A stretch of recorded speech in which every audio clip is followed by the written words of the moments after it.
Alors bonjour, bienvenue dans ce quatrième épisode de notre série de vidéos intitulée Parle-moi de ton job. Et aujourd'hui, nous serons avec Monsieur Zongo. Monsieur Zongo, bonjour. Bonjour, Monsieur Akafo.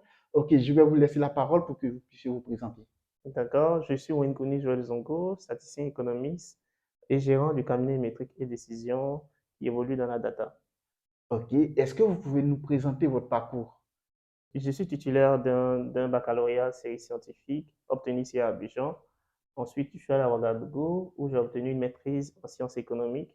Après, j'ai réussi à rentrer à l'INSEAD d'Abidjan, d'où je suis sorti ingénieur statisticien économiste. Donc, Ok, après ce parcours académique, j'ai eu à travailler pour des institutions comme la Banque mondiale en tant que consultant, statisticien économiste.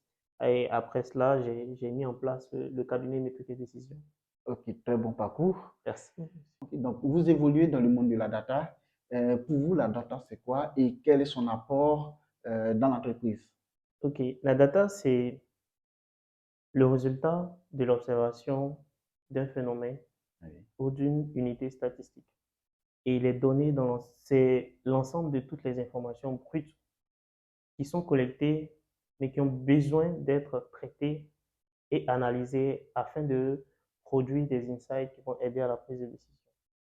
Et aujourd'hui, les entreprises ont de plus en plus besoin de prendre des décisions basées sur les données dont elles disposent. Et grâce à l'opportunité qui est offerte par le canal du digital, on Oui. parle des entreprises data-driven.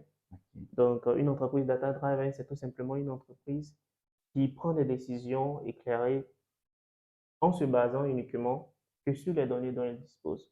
Donc, pour résumer, les données sont importantes dans une entreprise dans la mesure où c'est à partir d'elles que des décisions sont prises. Yes. Voilà, des décisions stratégiques, des décisions commerciales, voilà. Ok.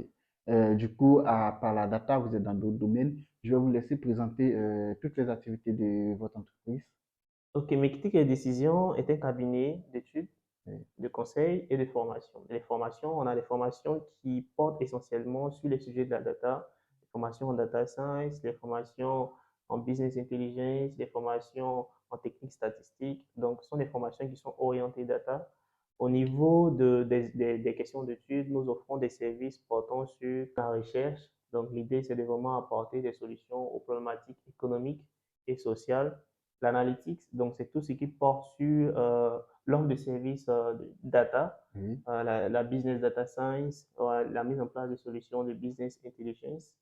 Et puis le conseil, donc, c'est de vraiment aider les entreprises à mettre en place des leviers de croissance et de progression stratégique. Ok. Et aujourd'hui, c'est qui votre client? C'est qui vos clients? Est-ce que les formations visent des particuliers ou des entreprises? Ou quelle est votre cible en termes de clients? Donc, en termes de clients, notre cible, c'est tout acteur, voilà, qu'il soit du privé, du public, de toute taille. Voilà, et même les particuliers. Donc, on n'est pas fermé puisque les formations profitent aussi aux particuliers. Donc, notre cible, c'est tous ces acteurs que je viens de citer. Alors, comment vous projetez méthodes et décisions dans les 5 à 10 prochaines années? Dans les 5 à 10 prochaines années, je vois mes et décisions comme un acteur incontournable au niveau local et international dans le domaine de la data et de l'aide à la prise de décision. Ok.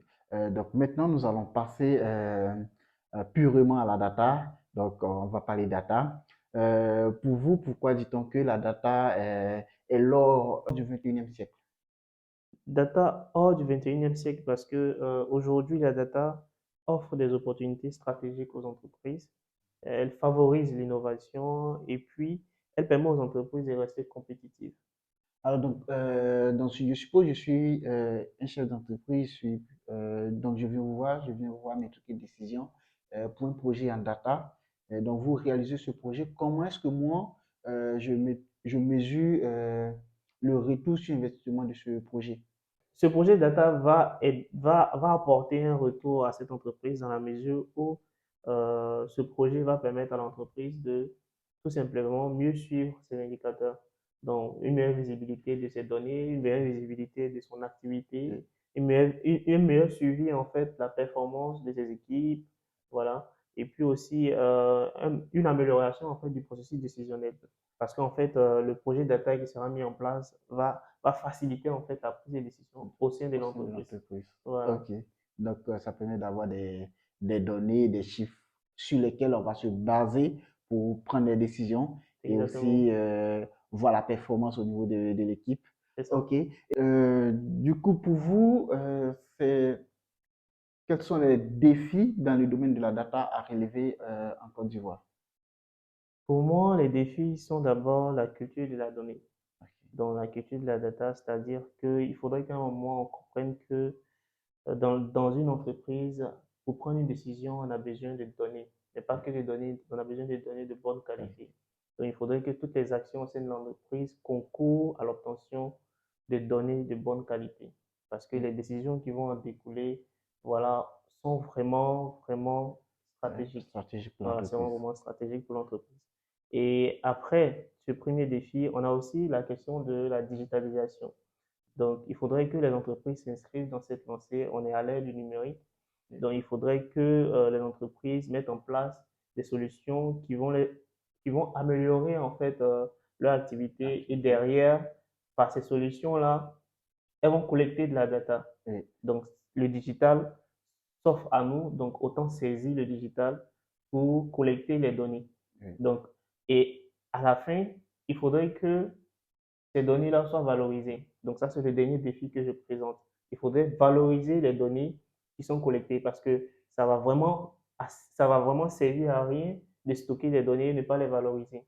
Donc la valorisation de ces données-là, on l'a dit tout à l'heure, ça va apporter un retour sur investissement à l'entreprise. Parce qu'une donnée qui est valorisée, c'est une information qui est reçue. oui. Voilà. Et on prend des décisions stratégiques à partir de ces données qui sont valorisées. Alors, Excel ou Power BI? D'accord. Aujourd'hui, grâce aux Power Tools que sont Power Query et Power Pivot qui sont disponibles dans Microsoft Excel, on arrive à dépasser les limites du logiciel Excel. Parce que Excel, par défaut, est limité en termes de lignes Oui, et est limité en termes de colonnes. Mais avec ces Power Tools que je viens de citer, oui, on peut arriver à faire de la business intelligence en restant dans Excel. oui, Voilà, donc pour une entreprise qui a besoin de faire de la business intelligence niveau basique, oui. elle peut se servir de l'outil Excel. Mais lorsqu'elle a un besoin plus poussé, plus avancé en termes de visualisation, de collaboration ou bien d'intégration en cloud, c'est Oui, plus intéressant de travailler avec Power BI. effectivement. Ok, donc, Monsieur Zongo, merci d'avoir accepté cette invitation. Je vous en prie, c'est moi qui vous Et, remercie. ok, et on vous dit peut-être à très prochainement. Ok, merci. Oh, oh, oh, oh, oh, oh, oh. Ne quitte pas la vidéo aussi vite. D'abord, je te dis merci si tu es abonné à ma page. Si tu ne l'es pas, je t'invite à le faire. Et pour les personnes qui sont intéressées par l'un des services de métrique et décision, je vais laisser les contacts, donc les coordonnées, le site web et le numéro de téléphone ainsi que l'adresse mail pour que vous puissiez les contacter. Voilà. Et je précise qu'il n'y a aucun partenariat financier entre euh, métrique et décision et moi. Du coup, ce sont des activités que je fais de façon gratuite juste pour vulgariser le domaine. D'ailleurs, je remercie M. Zongo d'avoir accepté cette invitation. Ça a été une très belle discussion avec lui. Et je vous dis merci, vous qui me suivez tout le temps sur mes chaînes, sur dans mes différentes vidéos. Allez, merci et on se voit dans une prochaine vidéo qui ne va pas tarder à sortir. Allez, ciao.